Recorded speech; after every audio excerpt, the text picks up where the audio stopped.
I'm Jimmy Mesta. I had the awesome introduction, and I'm really happy to be here. And for those of you that celebrate end of fiscal year with offset calendars, happy end of fiscal year. We do, and it's been a good day. So I'm excited to wrap it up with all of y'all. So I have the chat open, and Jim, if I miss something, feel free to chime in. This is supposed to replicate an in-person meetup, so maybe we'll have some fun. Feel free to ask questions, share war stories about using Kubernetes. There are plenty, and we'll just go from there. And then we'll stick around after for Q&A. So there are folks from all over the place here, and I appreciate all of you spending your evenings, mornings, afternoons with us in GDG. So without further ado, let's see if I can do this. All right, how's that? Yeah, that's okay. Great. Okay, I'm gonna keep it in this format so I don't take over my entire widescreen. If that's okay, if you can all see it, then we're good to go. I shared a link in chat, a little up the chain to this Google Doc. So some people like to follow along. You can share it. You can do whatever you want with it, but it's there for you to reference later. So we'll kick things off. And tonight we're going to be talking about the OWASP top 10 for Kubernetes. And right, there's nothing to see here. Kubernetes is secure by default. We're good to go. Just turn it on, use it, and you should be safe. Well, we know that's not the answer, and we know that's why we're here to talk about some of those blind spots, right? And just a little bit about my background, just because it's relevant. I started using Kubernetes in production when the project was at 0.8. I don't know why the company we were at chose to do that. It was, I guess we just like being on the bleeding edge of things. And during that time, I had to comply with PCI, with HIPAA regulations. We were a highly regulated, very, very late stage startup in the telephony space. And I was wondering, what is this? This doesn't feel like cloud security. We're giving developers access to things they never had access to before, building our own images. There's no RBAC. We were sharing creds. It's like we stepped back into the dark ages. We've come a long way since then. And I've just been interested, borderline obsessed with this space, right? Cloud native in general, with Kubernetes kind of at the core. So with that, I've also been involved in the OWASP Foundation for probably 11 years or 12 years or something. I've started a chapter. I've ran conferences, all sorts of things. And there is oftentimes questions of like, well, is Kubernetes, is that web application security? Well, OWASP is kind of doing a lot of things these days, and everything is kind of melding together: AppSec, infra security, runtime security, all these cloud security, all these different topics that felt siloed in the past are definitely converging. So it makes sense to kind of put all the stuff I've learned over the years in Kubernetes into a project about a little over 2 years ago now. We have the top 10. There are other projects that OWASP has out there that reference Kubernetes or containers. Those are listed here. We have a cheat sheet for Kubernetes that I helped publish. This is probably 3 years ago. The list goes on and on. So I am definitely proud of the Kubernetes top 10 because it's still active. We actually had 2 PRs today. I don't know, maybe there's people attending this talk that are like, fix your stuff, and came in and made some PRs on some new stuff. But we're seeing a lot of activity. We have now have over 500 stars and all sorts of contributors in different languages. So I'm excited about that and proud of the work that's been done by the community. So another top 10. Yeah, well, Kubernetes is full of blind spots. It's a data center inside of a data center. A lot of you here, I'm sure, deal with it day to day. It has many, many benefits to agility, speed, developer efficiency, and can actually provide really great security boundaries. but oftentimes it's misunderstood, right?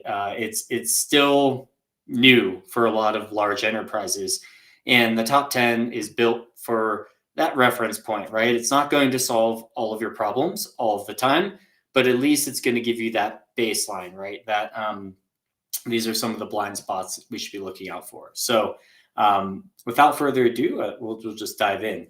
And I should note that, we sometimes get the like, well, has Kubernetes been hacked? And I just don't hear about it in the news, but it's here, right? I just put this CVE 21626 in this slide right now, like 10 minutes before this call.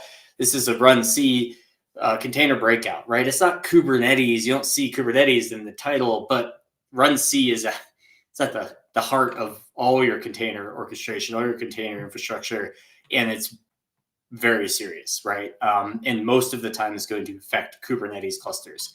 We will have we're working on a blog post like in parallel, and watching it get created on another screen by some team members because it just came out.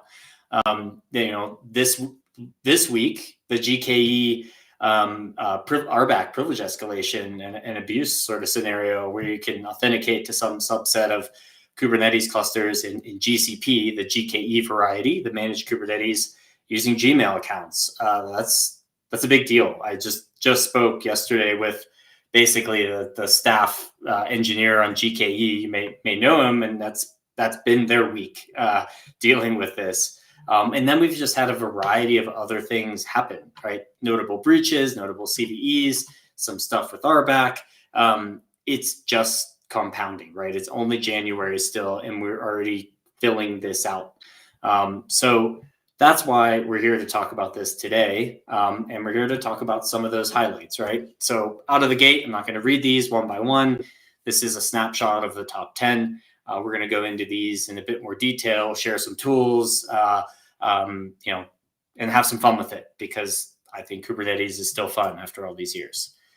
So in the chat, if y'all have you want to share a little bit about your Kubernetes experience or your title or just something about what drove you here, that'd be awesome too. We'll just pretend like we're shaking hands, having a beer, having a meetup. We try to replicate that in chat. So would love to hear anybody's experience with Kubernetes or where they're at in their journey as we kind of go through the presentation. All right, so number one, insecure workload configurations. This tops the number one top 10 chart for all time in all aspects, right? Cloud and software, because Kubernetes is just a giant configuration ecosystem, right? You are creating workloads that have configuration. You're building clusters that can be configured in a certain way. There's API versions. There's many ways to configure your Kubernetes environment to do the thing you need it to do without much attention to security. So it's pretty obvious it would top number one. But let's discuss like what that means. What is an insecure workload configuration? And again, there's lots of surveys out there, and they're all pointing in the direction of we're not doing better, unfortunately. This survey from Red Hat, nearly 60% of respondents have experienced a misconfiguration incident in their Kubernetes environments in the last 12 months. Right, that's a problem, and I don't think that number is going down. So how do we prevent it? Well, there's a variety of ways that we can kind of deal with this. And keep in mind, we have 10 of these to get through, so we're not going to go into the depths for every single one. If you want to check out the top 10 itself, there's lots of reference material in there. And you can probably find a talk of me somewhere talking about each of these in ad nauseum somewhere on YouTube. But for now, let's just show you what a configuration in Kubernetes is, right? Here we're declaring a pod manifest, right? This is YAML, and this is this could be you as a developer wanting to create this on the fly using kubectl. This could be pushed through some sort of CI/CD pipeline or Argo or Flux workflow. It doesn't really matter how it gets from point A to point B. just know that there are configurations to consider. And there's a very important part of this file, and this applies to pods, deployments, cron jobs, daemon sets, whatever the type of the object may be. And it really falls under this security context sort of realm. And here you can see we have different directives that we can tell Kubernetes, which ultimately will be translated down into the kubelet in your container runtime. Hey, I want you to run this container, this pod called read-only FS or root user with these specific declarative statements, right? This specific configuration. So that security context is really, really important. But it's not always clear. It doesn't have a is secure true or is secure false sort of flag that you could just set, right? So you have to kind of understand at the container level what is happening here. What am I interacting with from a host perspective? Can I read files from the file system of the node? Can I write to the actual host node itself? What user am I? Am I root? Am I privileged? There are a variety of different configurations here. And it's your job, if you are securing Kubernetes environments, to take a look at these, assess them, and measure them against the posture that you're willing to accept for that particular environment. So there are a lot of tools these days to help us assess what's going on inside of the cluster. Now, there's many schools of thought here. One is, I'm going to do all this in CI, and I'm going to push all my checks. I'm going to block break the build when somebody pushes a manifest that has a misconfiguration. Well, that's definitely one part of the equation. And then there's another school of thought that says, I'm going to do it later at runtime. Because runtime is the truth, and you can bypass CI, which is also true, right? So, I like to take a fairly layered approach to security, which is, you should do your checks in CI. You should check again at admission control right before the workload's scheduled, and then it's continuous, right? In real time, I need to know what's going on, and am I am I conforming to what I expected to conform with from a security standpoint? And one example of how to do that would be Open Policy Agent. You could use the Gatekeeper kind of sub project, or you could just use OPA. You can use other tools as well. This is just an open source sort of version of that. I will keep my company out of it for now. We'll focus on open source tools, but there are a variety of ways to do this to get a quick check of what's going on inside of your cluster. I'm going to check is there any reason why pod security standards with a baseline such as restricted not enabled by default? Yeah, so that's a good question, because pod security standards, excuse me, or the kind of came after the PSP, or pod security policy implementation, and PSPs were phased out in 125. Somebody's gonna say that's wrong, but I believe it was around that era. Sorry. And the pod security standard is meant to do this, right? It's meant to say, like, I have a high, medium, low sort of tolerance for these configurations. Can you do this for me, Kubernetes? We don't see a lot of folks using pod security standards today. I think they're good as a catch-all starting point, but I do believe that they have just the PSP pain, and PSPs did cause a lot of pain from like an operational standpoint. It's just hard to build around them. So I don't think it would ever be enabled by default in most environments. Now, OpenShift and things like that, a little more opinionated flavors of Kubernetes, are going to have more opinionated enabled by default sort of implementations, but there's no reason other than people would probably kick and scream. All right, number 2, let's dive into supply chain vulnerabilities. So it wouldn't be a security talk without mentioning the S word, supply chain. And the software supply chain space is complex, right? It's and it's heating up. We're not seeing less supply chain attacks in the software realm. We're seeing many more. Kubernetes is no different. And when we think about supply chain, it's, how do we verify the workload that's running? How do we verify our Kubernetes cluster came from the place we thought it did? There's many different angles to take when we talk about software supply chain security. But in Kubernetes, there's some native tools. Again, none of these are going to be default. None of these are just going to be included. But it's up to you in kind of taking your risk tolerance into play and how critical of the workload that you're running to generate an SBOM. What you do with that depends, but the software bill of materials is a start. We can do artifact signing, right? Image signing with tools like cosign to verify, hey, I can check that this artifact is, proving it came where I thought it came from, my registry. We can look at the composition of the application using SCA. I do want to share a project that I'm deeply involved in that is image runtime verification and then policy enforcement. This project's called RAD Security. You can feel free to check it out.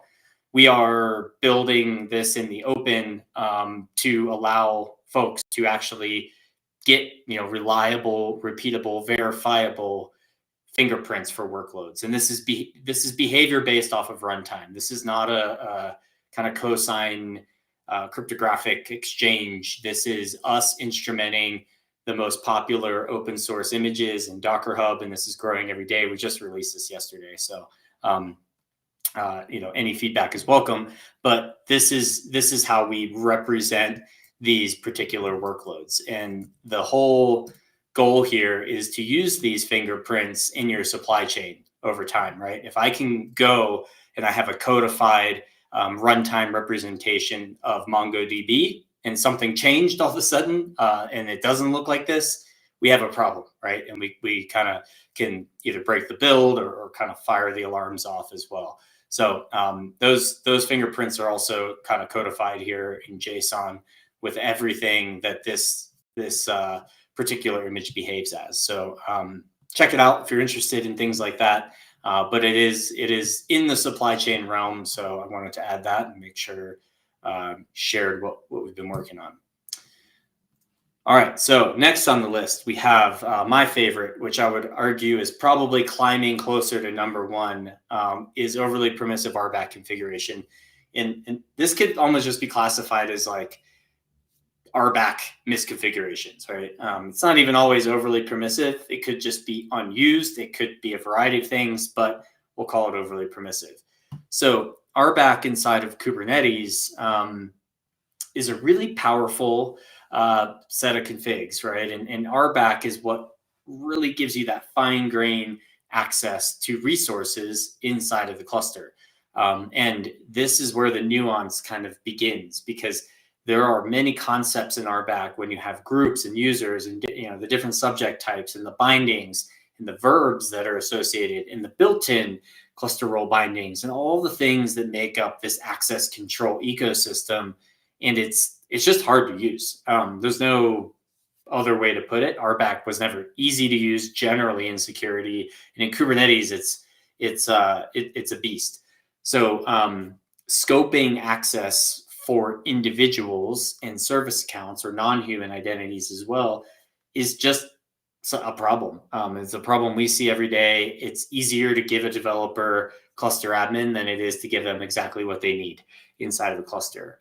And this is going to come to a head probably soon in kind of regulatory SOX environments, any sort of GRC team or kind of folks in IT that are responsible for user access reviews.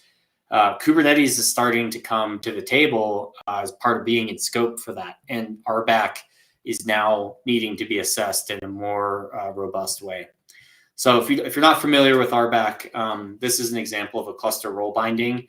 What we're doing here is essentially saying, hey, I have a service account, a non-human identity, and it's in the default namespace. I'm going to call it default, and I'm going to bind it via this cluster role binding to something called cluster-admin. Has anybody seen this particular kind of setup before, or have a wild guess of what cluster-admin does?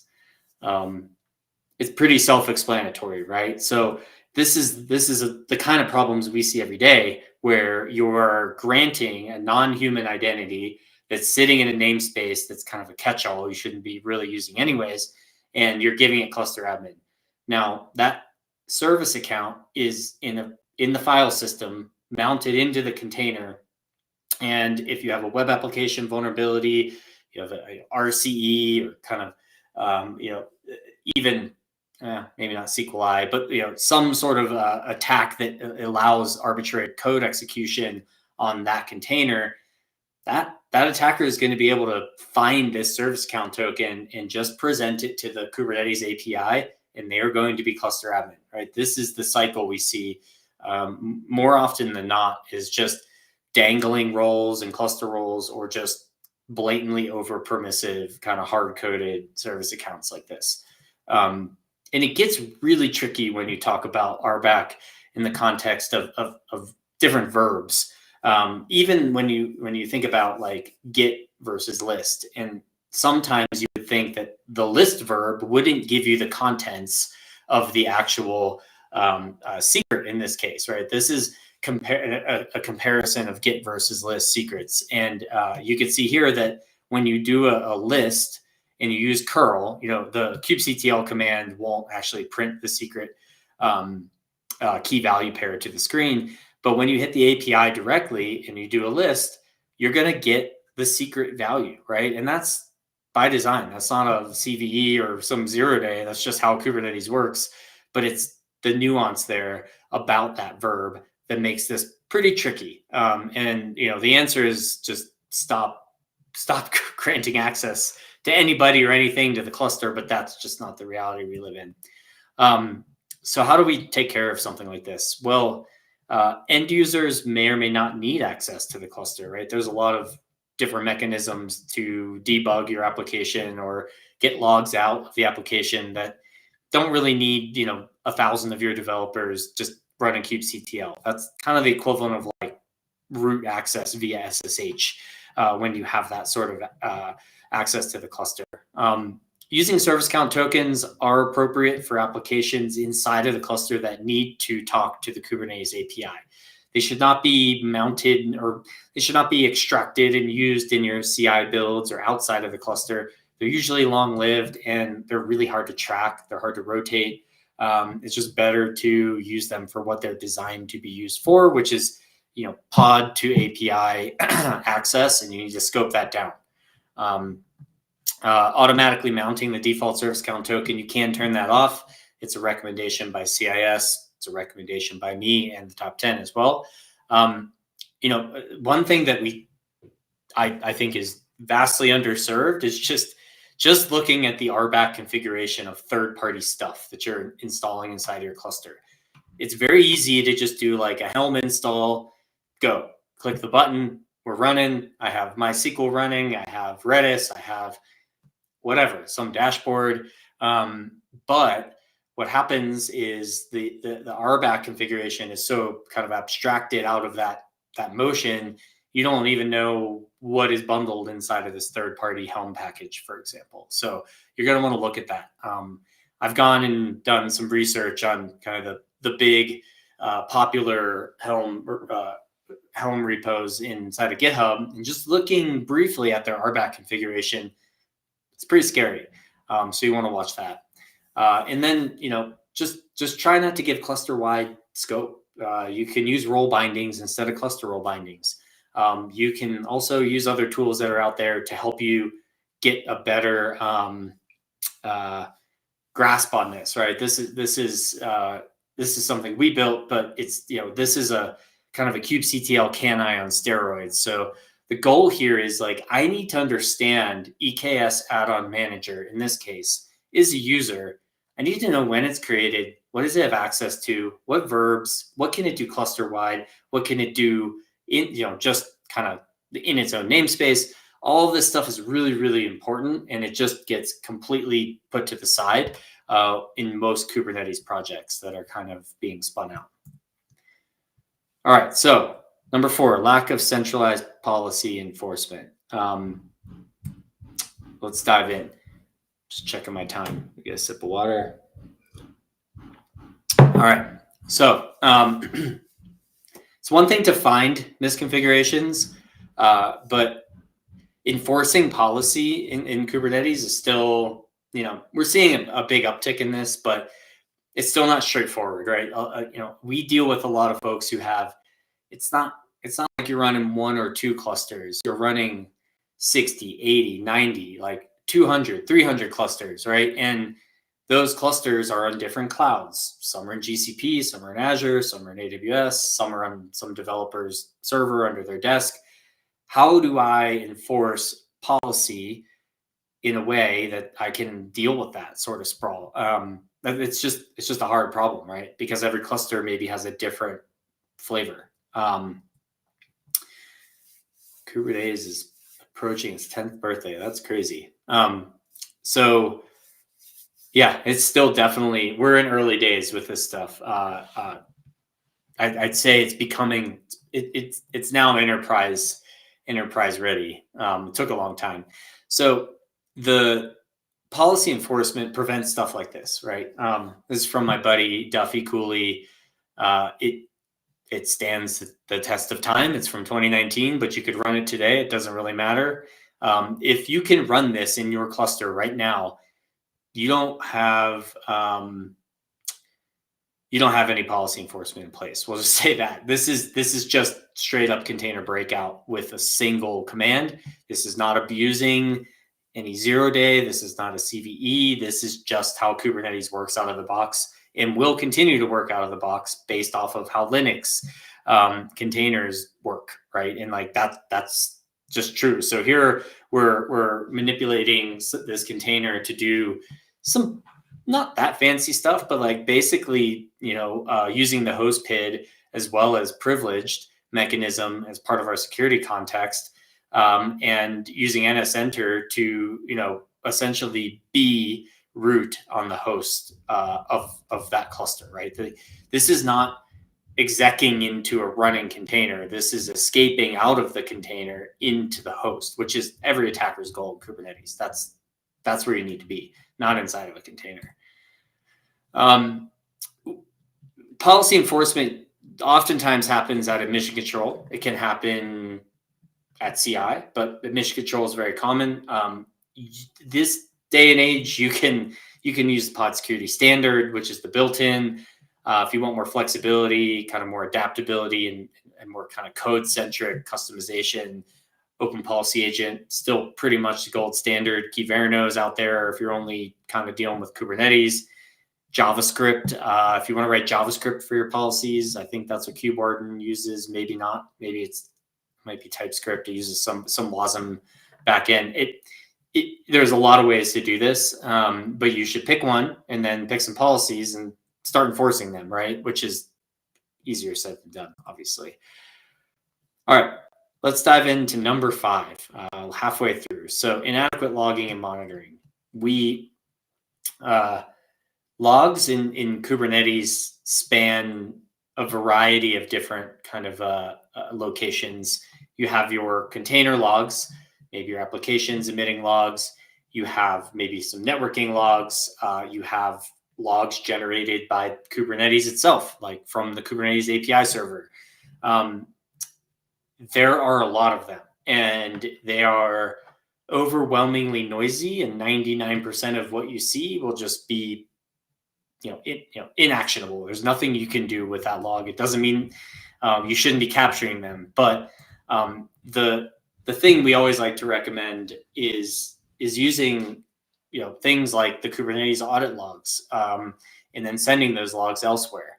Kubernetes API audit logs are generated by the API server. They're going to tell you exactly who is doing what inside your cluster. Jimmy tried to access secrets and he was denied. Great.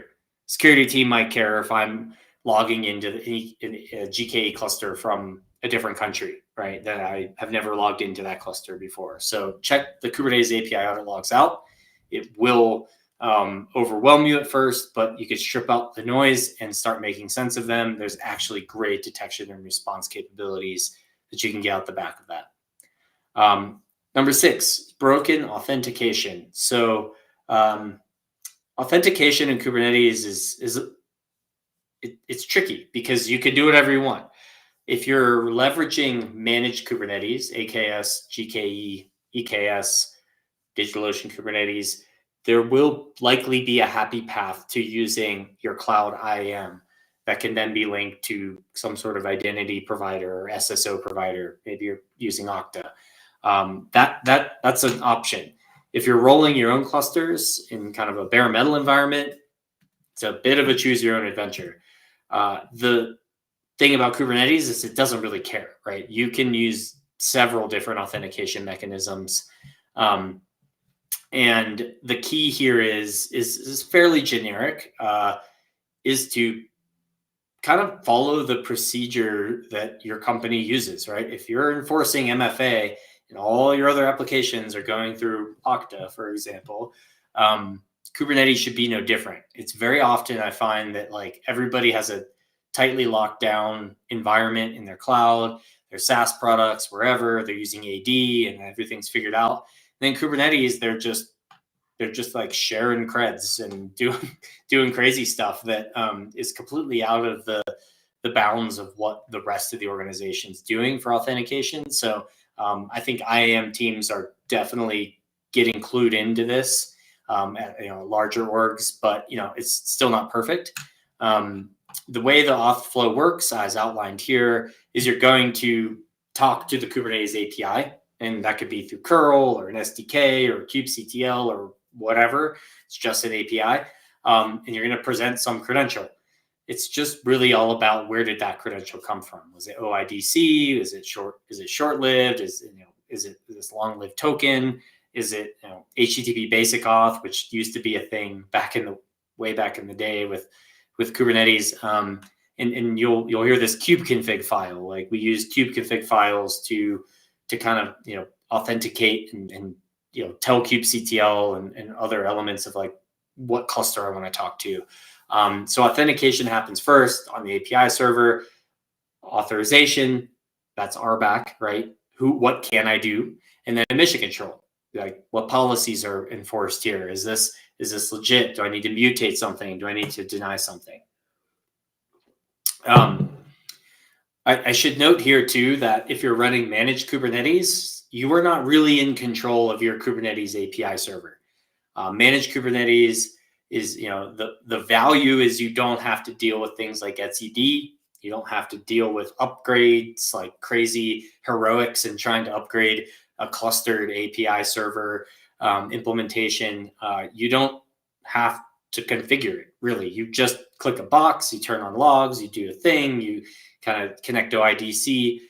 So a lot of that's abstracted away, which is nice from a security standpoint. Yeah, and maybe serverless Kubernetes is a good start. So just make sure that you're enforcing those policies. MFA is good. Short-lived tokens work, and we don't want to be hard coding things, sharing things.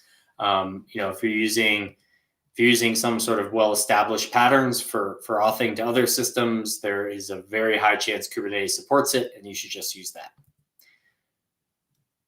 All right, let's move on to number 7. So missing network segmentation. So Kubernetes can get really big and really gnarly. There can be many namespaces, different microservices, some front-end stuff, back-end stuff, data science jobs, whatever. But at the end of the day, your cluster is a flat network, unless otherwise noted. And that surprises people sometimes, right?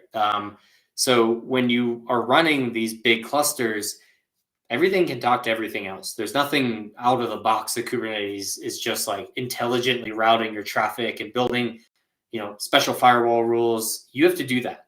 And that has some ramifications, right? Like we have, if you've heard of this attack style called SSRF, right? Server-side request forgery. If I could successfully, utilize SSRF to, make an internal network call in a web application or an API that's sitting in Kubernetes, if I could do that from the internet and I can start scanning that Kubernetes cluster for other IP addresses, domain names, backend services that should never see the light of day. You have a segmentation problem, right? In this example, right, you have Redis. Everyone runs Redis in Kubernetes. No one puts authentication in front of it. It's just it's just a key value store. Like it's just, but you can access that from other pods, right? So if, even if you have namespaces and Redis isn't in that namespace, you can still get to it fairly easily. And you don't want that sort of thing to happen in more kind of lockdown environments. So how can we prevent it? Well, there's a few ways. You could take the blunt object approach and just spin up different clusters for different things. That works, right? Cluster level boundaries, or even like GCP project level boundaries. That's pretty robust sort of isolation mechanism. That doesn't work everywhere. So there's other ways, such as the built-in network policies, or something that's eBPF based like Cilium, or most of your managed cloud providers who are, if you're running GKE, you're going to have, a Cilium or a one-click Istio sort of implementation that's not as much of a headache as it used to be to implement a service mesh. And in using that, you still have to build your policies, but at least you have the scaffolding to start kind of carving out those areas of the network. And it could be as simple as like, these are back-end things, these are front-end things. The front end talks to back end, and that's it. And you can do that through labels, annotations. You could do that via namespaces. There's a million ways to kind of create that. There's even some self-learning sort of tools out there that can watch your network traffic and then build a network policy after the fact. All of that stuff exists. But again, if you're going into this, the kind of dichotomy is that like you're giving developers more power to build kind of whatever they want, in this PaaS mentality where you're giving them a cluster, go at it. Now you're telling developers who are writing applications, they have to know what their app is going to talk to. So there is some learning curve there on building network policies that make sense, and making them wide enough to innovate, but tight enough that attackers don't have access to every single thing in your cluster. This is a network policy on the left. You do need to have a networking plugin enabled to use something like this, like a Calico or something like that. And then on the right, you can see an Istio authorization policy. Similar, we're using a lot of selectors and match labels and sources and egress and ingress. It kind of looks like a firewall rule, but very much Kubernetes flavored. It's YAML, and it's using a lot of labels. Whatever you choose, like we, in our all clusters, we use Istio for everything. And that serves us well for other regards, ingress and whatnot. But the network policy pattern also works really, really well. All right, on to number 8, secret management failures. So managing secrets, I'll just duplicate there. Managing secrets is hard anyways in cloud and on-prem and pretty much everywhere. It's not easier in Kubernetes. That's why it makes the list. So if you've ever used Kubernetes secrets, it's just like a config map. It's really no different than other configuration inside of Kubernetes. It ultimately gets stored in etcd, which is the main source of truth, the main data source, key value store for every bit of configuration inside of Kubernetes. And yeah, Justin, it's that lovely super secure base 64 encoded values, right? We do base 64 encode secrets in Kubernetes. Obviously, that's not for security reasons. That's just what etcd wants it to be, and it kind of normalizes the data. But it's problematic. My biggest problem with secrets in Kubernetes is actually RBAC, because you don't know who has it. Like, these secrets are available through the Kubernetes API. You saw the get and list verbs. Service accounts have access to them. Like, you're giving all of this spider web of access to secrets. They're base 64 encoded. And usually RBAC is going to be your Achilles heel, not necessarily the fact that you're using Kubernetes secrets. So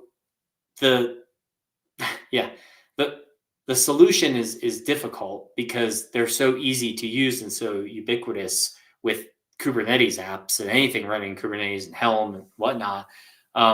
It's really hard to just rip it out and like say like I'm just going to use KMS or HashiCorp Vault and I'm never going to touch Kubernetes secrets, because a lot of these secrets tools in Kubernetes end up bootstrapping a container or something and like dumping the secret from KMS into Kubernetes secret, where it's base 64 encoded anyways. So you have to build a threat model that suits you. There's tools like Mozilla SOPs, there's sealed secrets, there's native integrations now with most cloud providers where you could just like leverage Google's kind of GCP's built-in secret management or AWS KMS. All these work.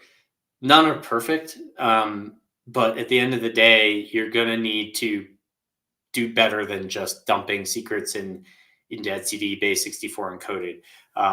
SOPs, I think, is an interesting project. It's been around for a long time. That's basically like checking in ciphertext or encrypted values into Git, and that way they're like version controlled, and then they decrypt on the fly using KMS or Vault or some backend.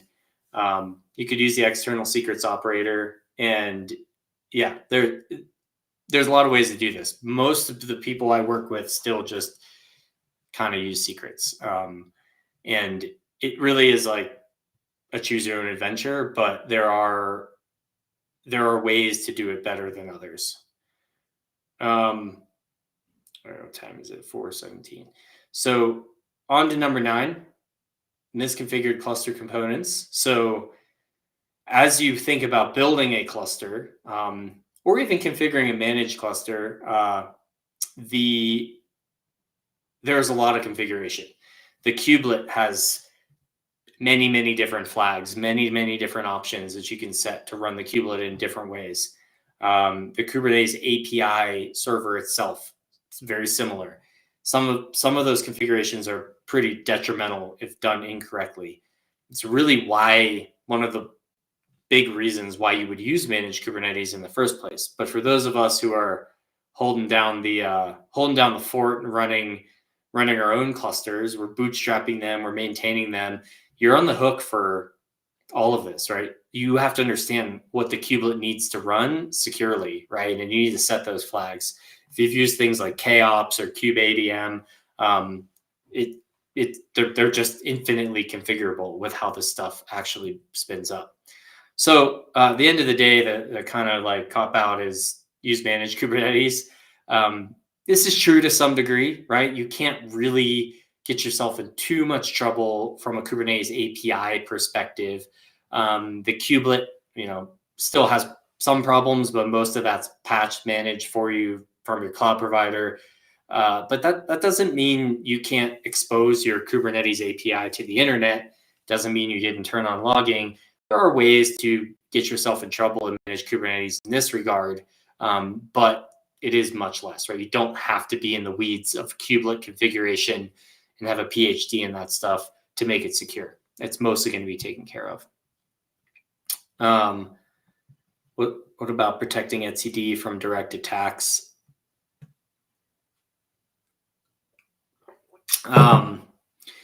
Yeah, I mean, if etcd, just for those who are not familiar with etcd, it's a key value, basically a key value store. It's pretty simple technology. The power in it is that it's performant and kind of clusterable, replicated, etc. But etcd itself has its own control plane, right? It has etcd CTL, just like kubectl. It has several configurations that make it able to be replicated, right, in a cluster. But that also means like, do the nodes in the etcd cluster, not Kubernetes cluster, are they replicating over an encrypted TLS, a mutual TLS connection? You have to set that flag if you're building your own etcd. Who has access to etcd? I mean, all this stuff lends itself to attacking etcd directly. And if you imagine if I could take a replica of somebody's etcd implementation in a production cluster, if I can lift that out and then place it in my own Kubernetes cluster, I have just made a copy of it, including the secrets, including the workload, all of it. Now you might not have access to the image registry and some other things like that, but at the end of the day, that's super dangerous. To protect against it and manage Kubernetes, you don't have access to that. They don't give you access to etcd, really, for the most part. You can access it, proxied through the Kubernetes API, but you're not going to have etcd CTL. If you're building your own clusters, there's a whole hardening kind of guideline about etcd. I don't have the specifics of the exact configurations. I believe they're covered in the newer CIS benchmarks for Kubernetes. It covers some of the etcd stuff, but yeah, it'd be awesome if you want to share that article from NCC group. I'm sure the group would like it if we have any etcd fanatics here. Thank you for doing that. So managed Kubernetes also provides issues like you cannot use OPA on reading operations. Can you expand on that? So you're saying managed Kubernetes, if you're just doing like a GET request, it's not going to be able to assess that request. It's okay. We're going to talk about it after too. Let me jam through this and then we'll get back to that. How do we prevent it? Like, there's CIS benchmarks, there's configurations, there's like hardening guidelines for KOps and kubeadm. But I also wanted to pull out a tool that we wrote about a year ago called KBOM. It's not going to solve all of these in one go, but we use this all the time for generating what we call Kubernetes bill of materials. But like we output in SPDX format and other formats all of the running components in a cluster. So you can run KBOM and quite simply, we know what version of the underlying host you're running. We know what Kubernetes version you're running. And I say we, but you, when you run the tool, and all the images that are there. So it's just a really quick, like, infrastructure inventory in a standardized format. So yeah, we've had a lot of fun with this project as well. Check it out. I'll put the link here, but it can help point out some of those areas of concern. Okay, my deck, there we go. So last but not least, outdated and vulnerable Kubernetes components. So we're seeing a huge uptick in CVEs. We're seeing Kubernetes maturing to the point where it has its own feed of CVEs, right? You can subscribe to it. But what gets tricky is, like, you have vulnerable components that you rely on deeply, and they have tons of access. And this is not to pick on Argo, but Argo CD can do a lot. It's like, if you remember back in the days of using Helm Tiller was just a security nightmare. It just basically had cluster admin privileges from a kind of headless user standpoint in the cluster, and it caused a lot of problems. And I built many of lab around Tiller exploits. So you have to watch out for these. There's some blogs that we wrote that have a whole culmination of some of these CVEs. There's more and more all the time. I just checked today. There aren't any in Kubernetes, the project, for 2024 yet. So it's off to a slow start. I thought we'd come out of the gate swinging there with Kubernetes CVEs, but we don't have any yet. So just to wrap things up, I know we're coming up on time.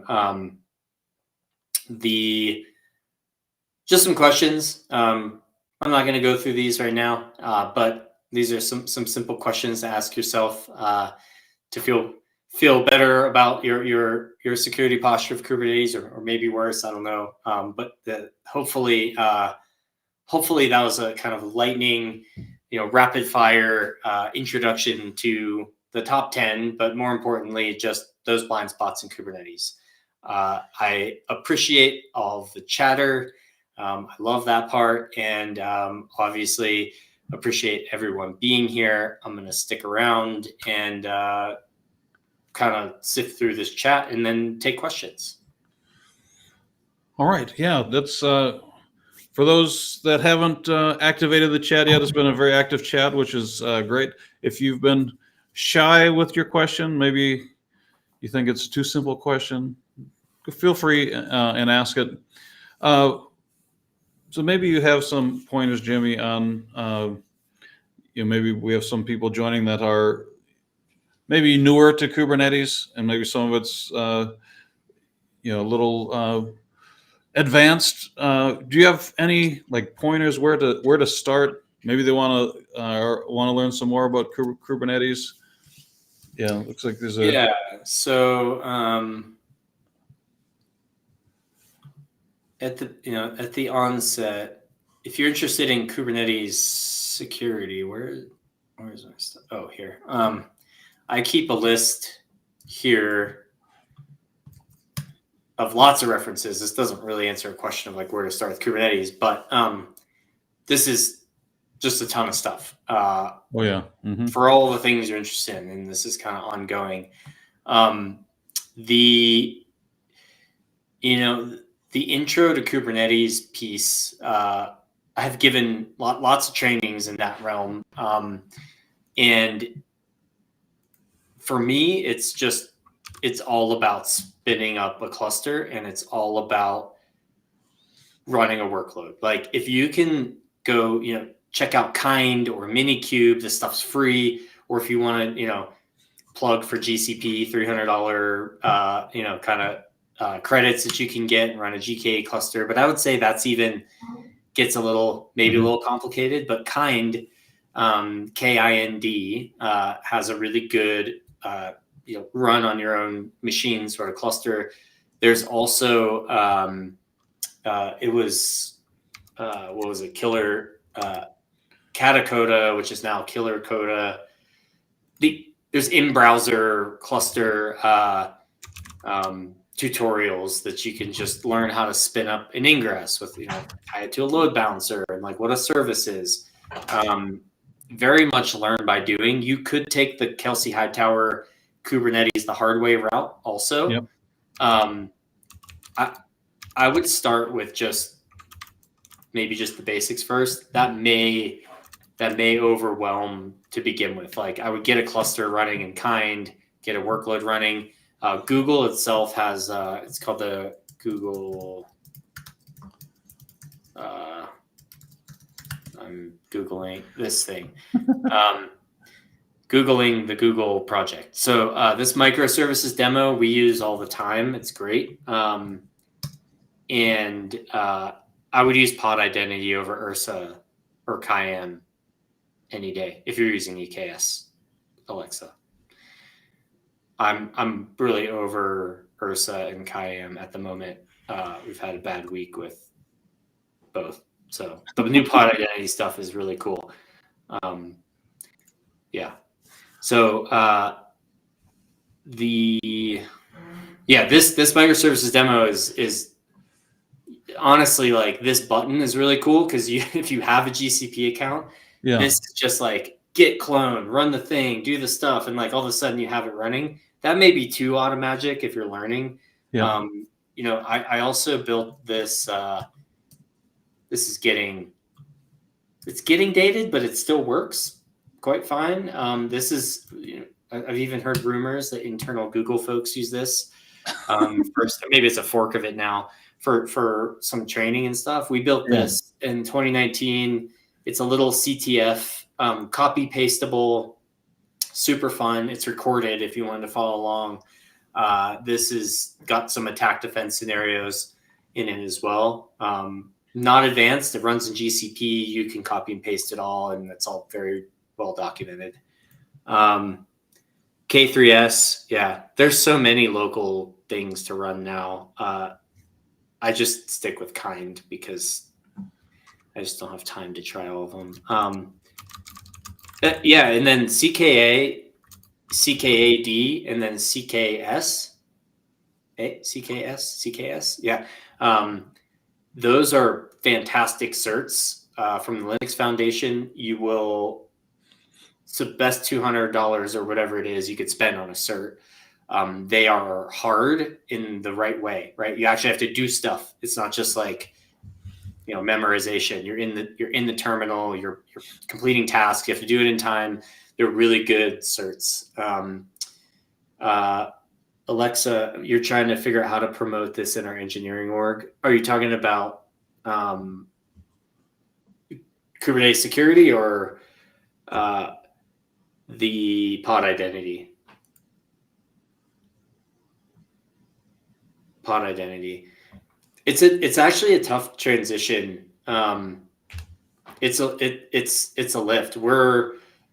We are working on it now. We've put a stake in the ground, at KSOC for our Kubernetes in EKS. Anything new has to use pod identity. We have not gone back and cleaned everything up yet, but that's just because if it's not broke, don't fix it. But some of that stuff is kind of broken. KIM is the worst. It's like just this crazy proxy. It's been deprecated for a long time, but Ursa's not as bad. But the pod identity pieces, if you're planning on being an EKS, is pretty powerful. The move is you could just call the security red card, right? Like the security team has done an evaluation.